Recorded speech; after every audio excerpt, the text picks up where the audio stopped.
Bienvenidas, estimadas escritoras, al segundo encuentro nacional de escritoras.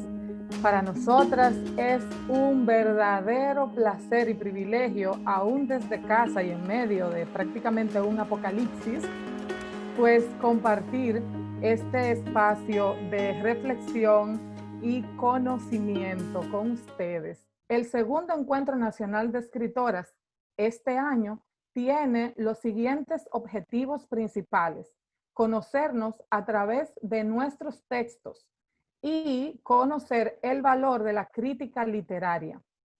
Y segundo, definir indicadores que sustenten nuestro crecimiento y compromiso como escritora.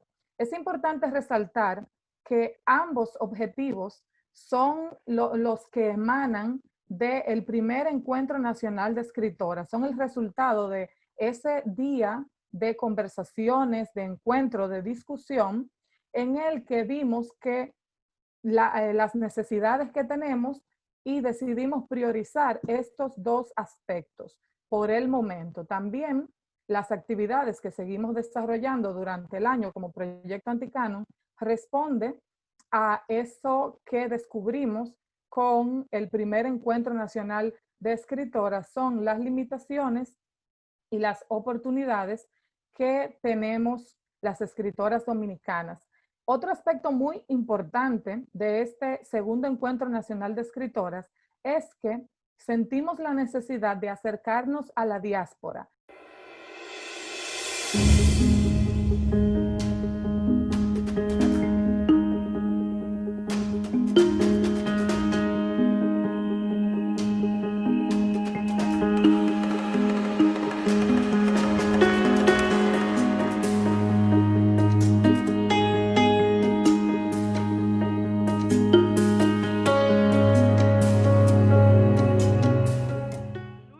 Punto así que tocamos fue la necesidad de la autocrítica, de la constante autocrítica de nuestros textos, de nosotras mismas, de nuestro ejercicio literario, de no dar el texto por hecho en una primera instancia, sino que ir constantemente a la crítica per se, pero propia. Y yo creo que una de las cosas más importantes de este segundo encuentro es que hemos tomado muchas de estas, de estas necesidades que identificamos en el primer encuentro que teníamos como escritora y hemos creado un aspecto de formación, y aquí voy a mencionar el taller que tendrán el próximo domingo Denise Español y Lilian Carrasco, que es crítica de arte y crítica literaria, cómo hacerla y cómo recibirla, entendiendo los dos aspectos fundamentales que identificamos: el hecho de hacer la crítica per se, o sea, enfocándonos en aspectos constructivos de la misma, y asimismo trabajar este aspecto personal de la recepción de la crítica, que tiene que ver uno con el ego y otro tiene que ver precisamente en nosotras saber quiénes nos critican y poder tener la certeza de qué seleccionamos de eso que se nos critica. Entonces, bueno, yo creo que nos queda mucho por trabajar, pero hasta ahora eso es todo de mi parte con relación a lo que sucedió en el primer encuentro.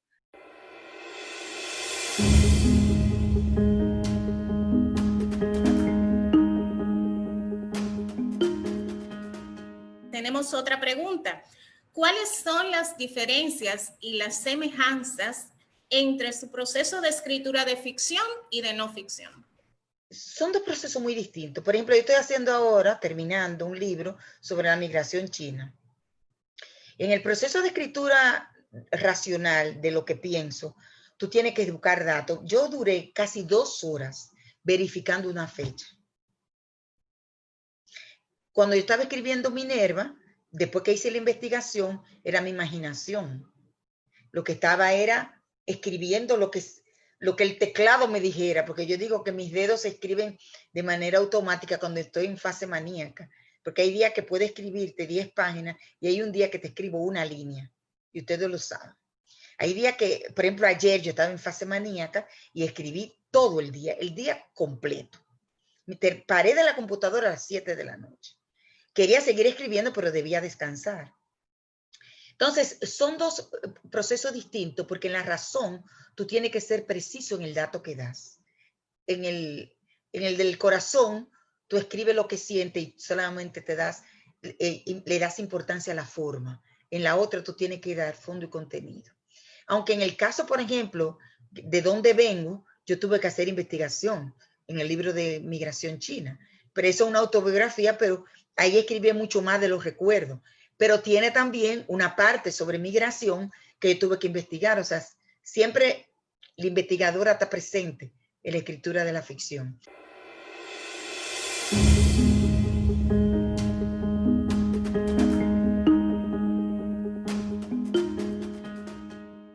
Bueno, el tema del interés es una pregunta que te pone a pensar, porque la gente generaliza mucho el mundo infantil y lo simplifica.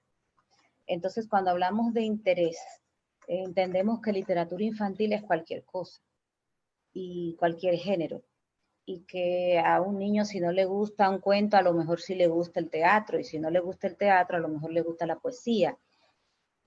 A mí me gustó mucho, por ejemplo, el hecho de que ganara el Premio Nacional Aurora Tavares Beliar, un libro que es infantil, pero es de biografía, es de investigación biográfica. Entonces, ese mismo, Dominicana fuera de serie. Gracias, Kiani, tú eres maravillosa. Tú ves, yo lo dije. Me parece que va a ser un antes y un después en la literatura. A eso me refiero cuando digo qué es lo que interesa. Creo que tenemos que reflexionar y entender que en el ámbito de la biblioteca, en el ámbito del hogar, en el ámbito de la escuela, en el ámbito de la promoción de la lectura, en cualquier espacio, tenemos que tener en cuenta que no hay un solo producto, que un niño o una niña tú te le puedes acercar con un género, con una temática. Hay niños que son más chiquitos, pero les gustan los libros más extensos, con ideas más complejas. Hay otros. Entonces, yo creo que es importante que a la hora de presentar, de ofrecer un libro, estemos preparados para que nos digan que no. Y para seguir intentando hasta dar con qué temática. Esa es una de las inquietudes que como mediadora de libros infantiles, ya no tanto como autora, aunque también, pero sí como mediadora de saber ofrecer a nuestros jóvenes lectores algo que realmente sea interesante. Pero otro enfoque con el tema del interés es que he visto cuando un grupo de niños, por ejemplo, cuando estuve en Los Limones tratando de hacer desarrollar un programa de animación a la lectura, y la temática de todos los libros que yo tenía no tenían que ver nada con la vida que tenían esos niños en ese lugar. Entonces tú dices, coño, está bien, yo le llevo la Caperucita y le llevo los patitos feos y le llevo, pero si no me dice nada y yo tengo la nevera vacía y yo soy desterrado y soy huérfano y soy no sé qué y tengo una serie de realidades, pues a mí que tú me vas a contar, que tú me vas a venir a mí con una fantasía cuando ya yo te puedo contar conflictos de la vida humana que superan cualquier libro que tú me puedas presentar. Entonces yo pienso también que tenemos que entender que hay temas que son fuertes, que tú dices que no son tradicionalmente infantiles, pero que realmente ellos están viviendo. He tenido lectores de niñas que su papá mató a su mamá delante de ellos. He tenido lectores que están bajo amenaza de expulsión de su zona territorial. He tenido, entonces para eso hay que tener también un libro. Así que yo creo que hay que explorar.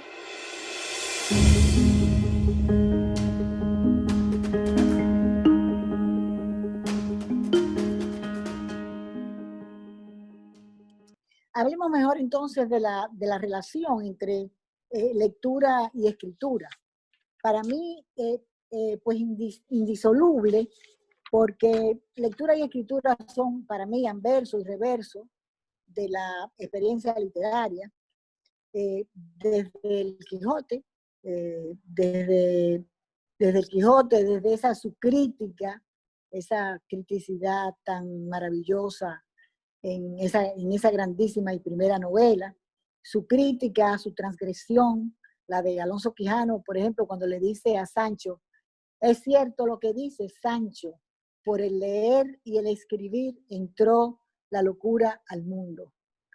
Desde Flaubert, que como ustedes saben, hizo que Madame Bovary también de alguna manera, si no enloqueciera, por lo menos llegara a los límites por la lectura. Shakespeare y hasta Borges, el gran lector, el más lector de todos los escritores, que alguna vez dijo que era primero, antes lector que escritor, para quien el universo es un libro que a su vez es infinito, resistencia al poder, ámbito, resguardador de un saber que va más allá de la vida y la condición efímera. El duro deseo de durar del escritor, que solamente es saciado en la página, en la palabra escrita. Es decir, y aquí estamos de nuevo, estamos pensando en la literatura y en la lectura y escritura, pero también como, la pienso no solamente como experiencia literaria, para mí, sobre todo, es una de las más altas experiencias humanas. ¿Por qué? Porque yo pienso que nos lleva, tanto la lectura como la escritura, nos llevan desde el ser, desde lo más hondo de nosotros mismos, al encuentro con el otro. Nada nos hace más plenamente humanos. Nada, al menos para mí, y estoy segura que para usted, nos hace más plenos que leer y escribir y a la misma vez. Es como que es como romper, es romper la rutina, sí. Si la lectura nos hace romper la rutina, salirnos de lo cotidiano. Ya algunos han dicho que permite a una vivir un sinfín de vidas. Escribir nos permite no solamente aislarnos o romper o transgredir la vida, sino crear la vida. Nos permite, no solo nos permite acercarnos a lo sagrado.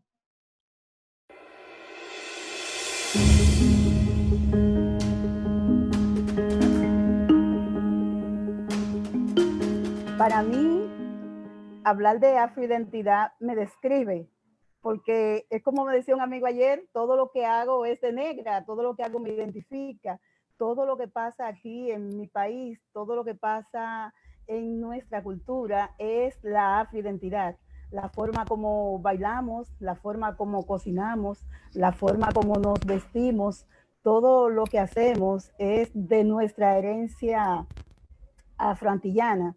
Quiero entonces, a propósito de esa parte, hablar un poquito de algunos escritores dominicanos que han manejado también, igual como lo ha hecho Okiani y como lo han hecho otros, que han manejado la identidad desde la literatura. Entre ellos tenemos a Manuel del Cabral, que junto con otros escritores como nuestro poeta nacional Pedro Mir y otros, formaron una trilogía, puede decirse, y elevaron su voz de defensa en nuestra afroidentidad. Cuando digo trilogía es porque estoy dejando a Mises Burgos. Ellos han sido una voz alta para hablar del tema a nivel nacional e internacional. Manuel del Cabral publicó los 12 poemas negros, poemas del trópico y también la novela del presidente, donde en esas escrituras, en esa literatura, él trabaja mucho el tema de la identidad en República Dominicana, acompañado también paralelamente en ese momento de esos escritores internacionales del momento, como fue Nicolás Guillén, Luis Pález Matos, y también como fue Aimé Césaire. Si no es así la pronunciación, me la perdonan porque a veces se me pasa, si es Césaire, Aimé Césaire. Grandes escritores en defensa de nuestra autoidentidad, de nuestra identidad africana.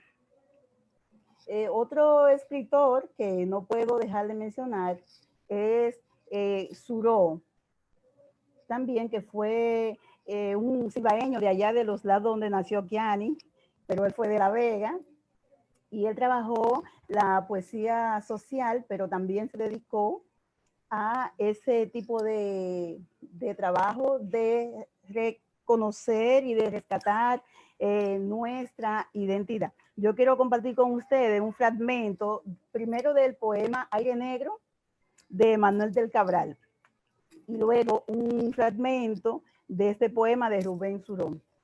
Dice el poema Aire Negro: las cocolas cantan cánticos calientes, cantos que retuercen vientos de alquitrán, y entre sus corpiños tiemblan cocos negros que a los cocoteros vidas blancas dan.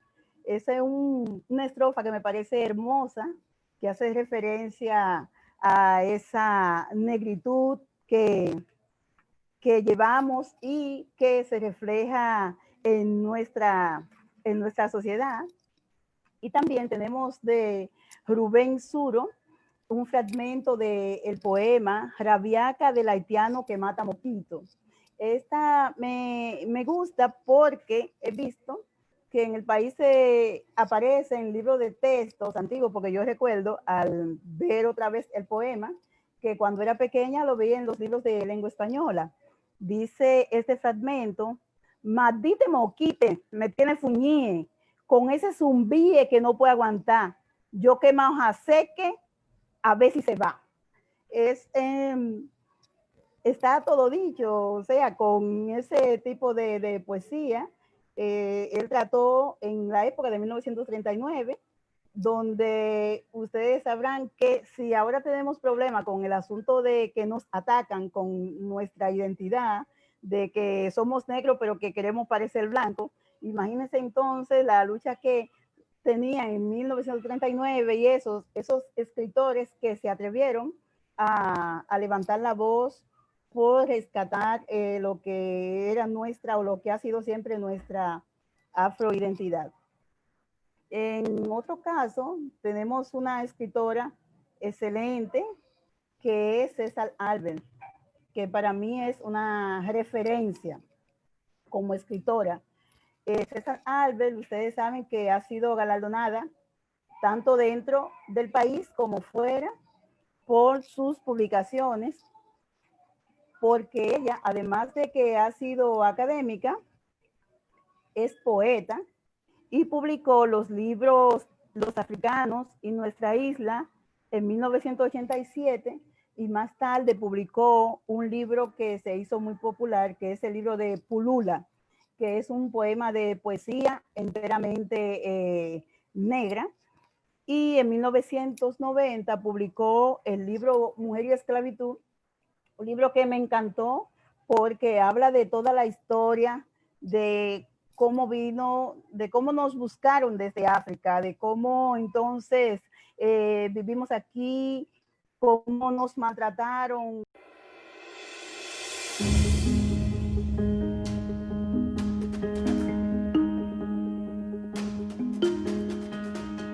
Siento que para muchos de nosotros que estamos aquí en Estados Unidos, el Spanglish surge por esta experiencia de ser inmigrantes, ¿no? O sea, no es necesariamente como un choice. Oh my God, ya tuve, ya estoy hablando en Spanglish. O sea, no es como algo que elegimos, es algo como que se nos impone. Entonces, ya entremos al tema. Quisiera ahora que cada una hablara de manera más general de las razones por las cuales emplean el Spanglish o anglicismos dentro de su literatura. Yo empecé a estudiar inglés cuando era muy chiquita y tuve como toda mi formación de primaria y bachillerato bilingüe.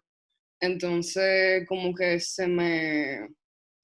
se volvió algo que era normal para mí, porque no, en el colegio en el que yo estaba no solamente que nos daban una materia de inglés, sino que también nos daban, por ejemplo, a veces matemática en inglés. Entonces tenía como mucho vocabulario en ambas lenguas y a veces se me empezaba a cruzar precisamente por eso y también por haber estado expuesta a tanto inglés, me pasaba que también consumía mucha cultura que se producía en países angloparlantes, o sea, mucha música, mucha película, entonces, y series y eso, entonces también por ahí agarraba como algunas frases. Y también yo he usado el internet desde muy chiquita, porque en mi casa había una computadora desde temprano. Entonces en el internet la lengua que más se maneja todavía es el inglés. Y entonces es más por ahí, o sea, como que tú he estado muy expuesta al inglés en ese sentido. Y también precisamente por el hecho de que estuve expuesta al inglés por mucho rato, me pasó que por tontería adolescente pensaba que el inglés de alguna manera era superior al español, porque el español para mí sonaba como, qué sé yo, como Charlie, o sea, como que no me llamaba tanta la atención porque lo oía constantemente o sea, en mi vida diaria, pero me pasó que hubo un momento que yo como que me senté con ese pensamiento, como que, ok, espérate, Thais, ¿cómo así? Y entonces, incluso ahora cuando estaba buscando qué poema leer, se me hizo difícil encontrar uno que realmente usara Spanglish, porque después de ese proceso de darme cuenta o sea, de revalorizar mi lengua materna y no solamente el español, sino también como el español dominicano, se me ha como ido un poco esa necesidad de utilizar frases en inglés, pero, o sea, en mi escritura, pero sí es algo que uso en mi vida diaria, o sea, como que cada rato digo cosas en inglés o escribo cosas en inglés cuando estoy chateando, cuando estoy tuiteando. Quería hablar un poco ahora del colonialismo, pero más en el sentido de esta imposición del inglés dentro de las comunidades en República Dominicana, ¿no? Y esta idea o sea, en República Dominicana se escucha música de aquí, en República Dominicana también, Estados Unidos y República Dominicana tienen una relación que no es de igualdad, es una relación de poder y una relación de cierta manera como de neocolonialismo, ¿no?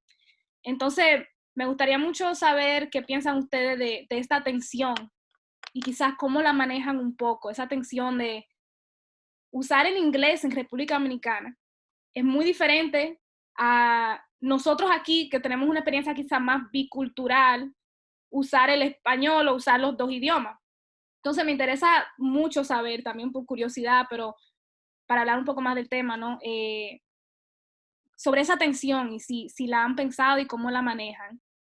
Qué sé yo, como que en el momento en el que realmente me di cuenta que lo que estaba haciendo era cayendo en la trampa del imperialismo gringo, fue como, ok, espérate, déjame echarme para atrás, porque al final la manera en la que, porque yo no creo que sea necesariamente el problema de que uno, o sea, uno utilice el Spanglish o el inglés, porque al final los idiomas no son del imperio, son de la gente que lo usa, pero sí como que esa idea de la superioridad de algún idioma sobre otro o de algún dialecto sobre otro, sí me parece que ahí sí juega como este plan neocolonial de Estados Unidos, que realmente a través de todos los mecanismos que tiene, ha hecho que el inglés sea como la lengua franca de un montón de cosas, o sea, como eso que mencionaba del internet, o eso de la necesidad que te ponen de que tú tienes que aprender inglés como para poder tener algún tipo de ventaja y bla, bla, bla. Entonces,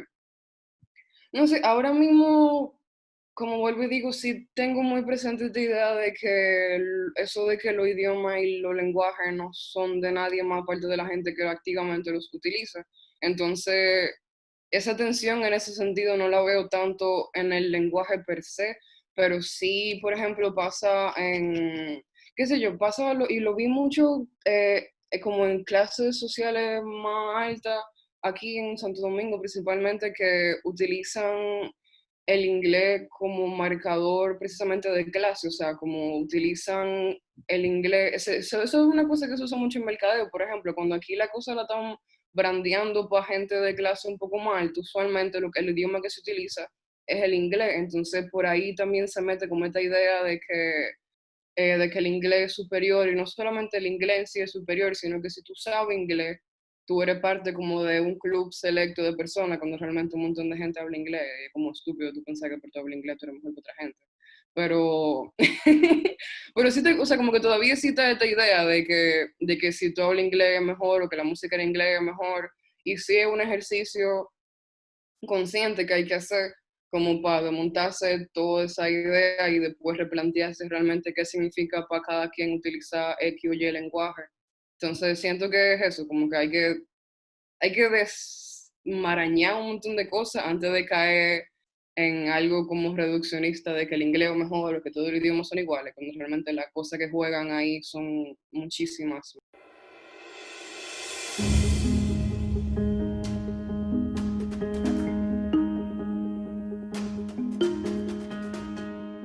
El poema se llama Diáspora. Nos separaron antes de nacer. Mi madre y yo queremos abrazarnos. Sus nietos juegan con sus dedos inocentes. Tienen su soberanía, su resistencia. Ella no conoce sus caras, solo sabe que existimos. ¿Cómo puede ser posible que la única memoria que tiene de mí son las cicatrices de las manos, la lengua bautizada en rojo, un dolor que duele tanto, un silencio inalcanzable?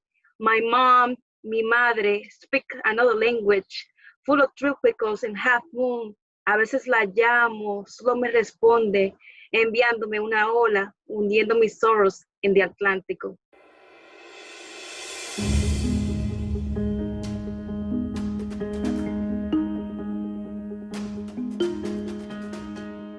Gracias a todas las mujeres anticanónicas que están conectadas en este momento en la red. Gracias a Anticanon RD por la invitación. No saben el gusto que nosotros sentimos, nos sentimos muy halagadas, muy tomadas en cuenta y muy contentas. La invitación nos ha alegrado muchísimo, sobre todo a mí, porque nos sentimos parte de un todo. Y ya no somos las escritoras de la diáspora española, sino que somos también las escritoras dominicanas que forman parte de las escritoras dominicanas que residen en República Dominicana.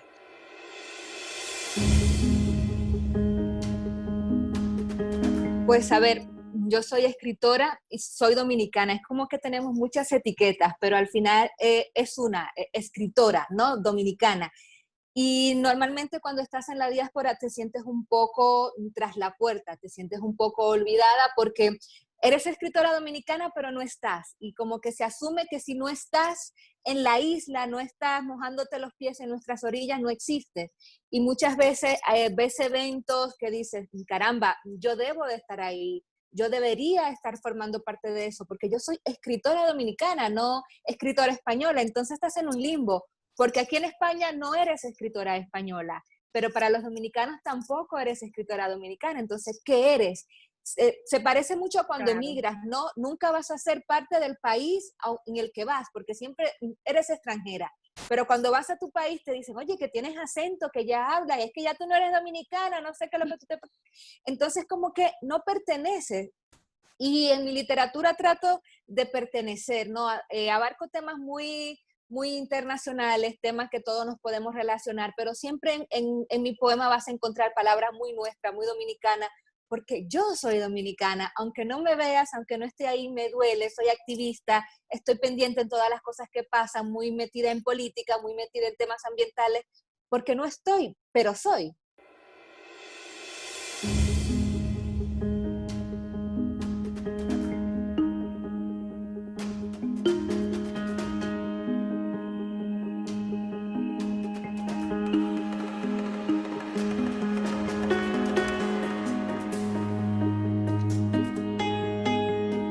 Escritoras de la isla Ayití Quisqueya. Nos han enseñado, chicas, que vivimos en una media isla.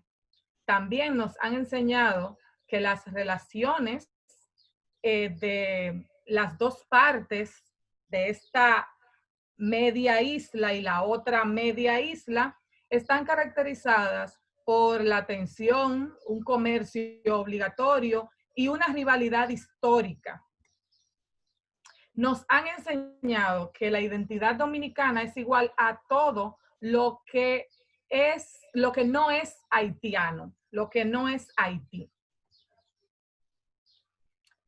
Sin embargo, no nos han enseñado que Ayiti Quisqueya existió, que la isla es una, es parte de un mismo cuerpo, y en ese cuerpo hay dos países, República Dominicana y Haití, uno al oeste, otro al este, y que estos países ambos reclaman su derecho, nuestro derecho ciudadano, nuestro derecho humano a tomarnos de las manos, a conocernos y a reconocernos.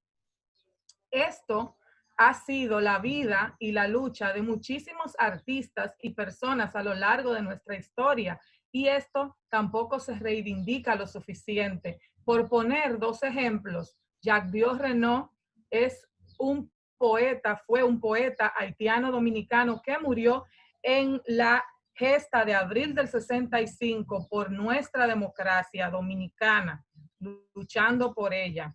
Alana Locuar, una artista, cineasta dominicana, puso su vida y arte en el camino de pensarnos como una isla, como un todo. Es por esto que junto al Centro PEN Haití hemos organizado esta conversación y vamos a comenzar inmediatamente conociéndonos a través de nuestros textos. Quiero presentarle con mucho orgullo a la escritora Ketli Mars. Nació en Puerto Príncipe, Haití, es novelista, poeta, cuentista, es la presidenta del Centro PEN Haití, entre muchos otros libros, autora de Fado. Je suis très heureuse de cette opportunité d'être avec vous aujourd'hui. Ça a une très grande signification pour nous Haïtiens, pour nous femmes, pour nous écrivaines.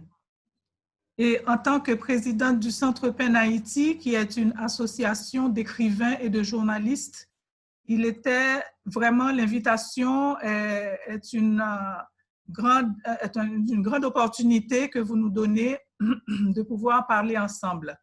Je veux rappeler que l'année dernière, le Centre PEN avait organisé une rencontre entre des écrivaines de la République dominicaine et des écrivaines haïtiennes que nous avons appelées Sororidad, Escritoras de una sola isla.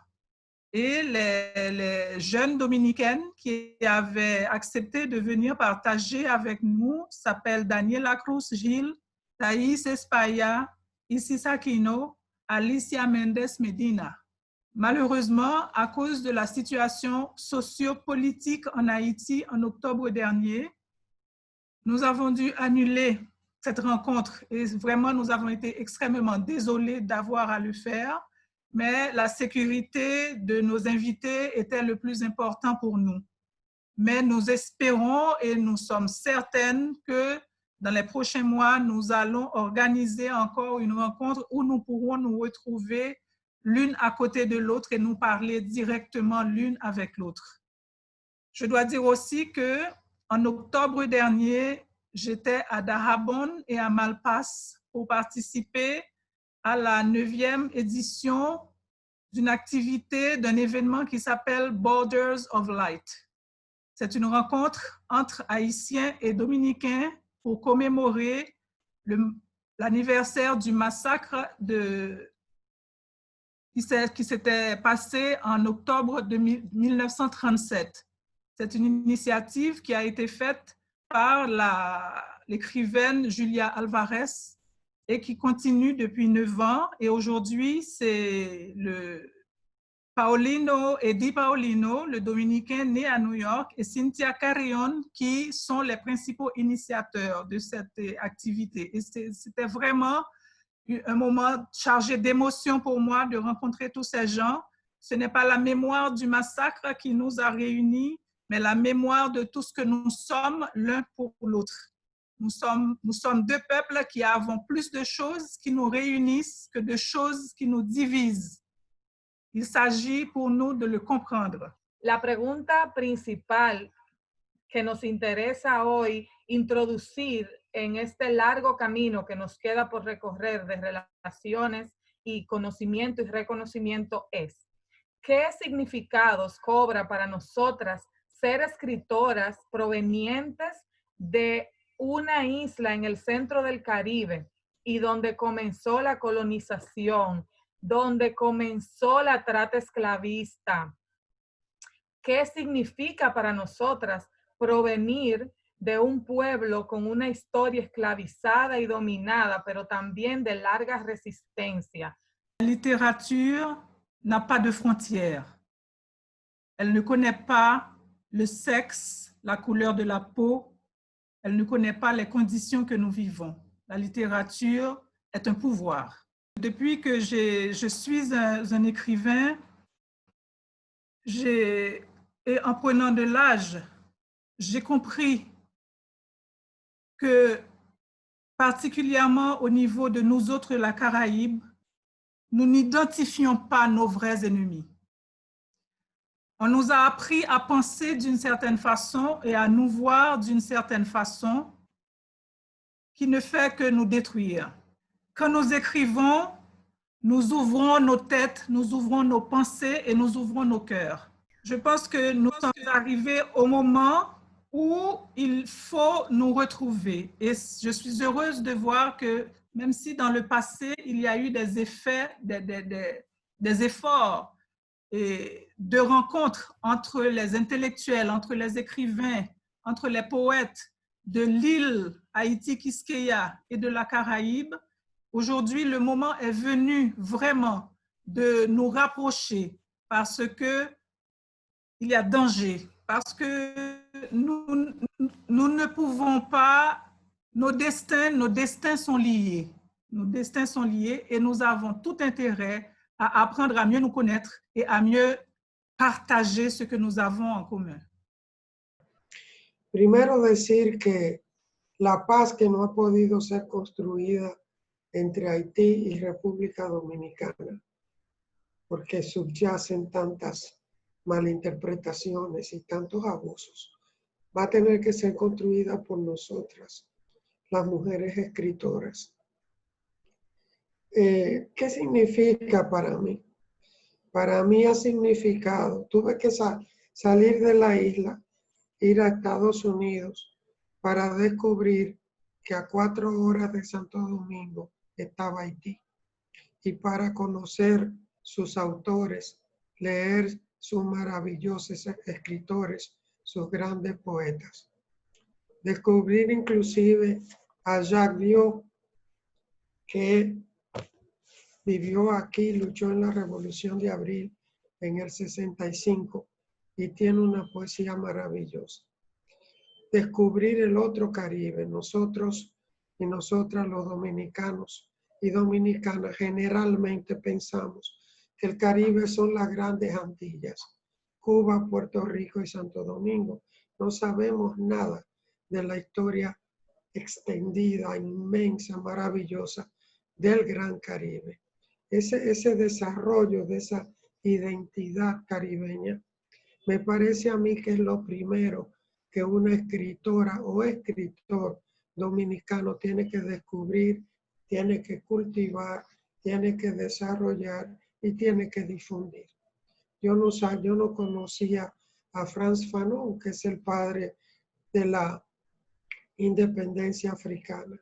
Yo no conocía a Marcus Garvey, que es el padre jamaiquino de la conciencia negra en los Estados Unidos con su movimiento por el avance de la gente de color. Yo no conocía a C.L.R. James, tuve que salir de la isla. Ahora nos toca, estando aquí, traducir esos textos, hacer talleres, hacer conferencias, combatir la ignorancia, que es lo que cultiva el llamado sector pseudonacionalista, combatir su ignorancia, su violencia, su brutalidad, con inteligencia, con cultura, con traducciones, con eventos que no solamente ayuden a desarrollar una conciencia como mujer escritora, pero sobre todo una conciencia como mujer del Caribe.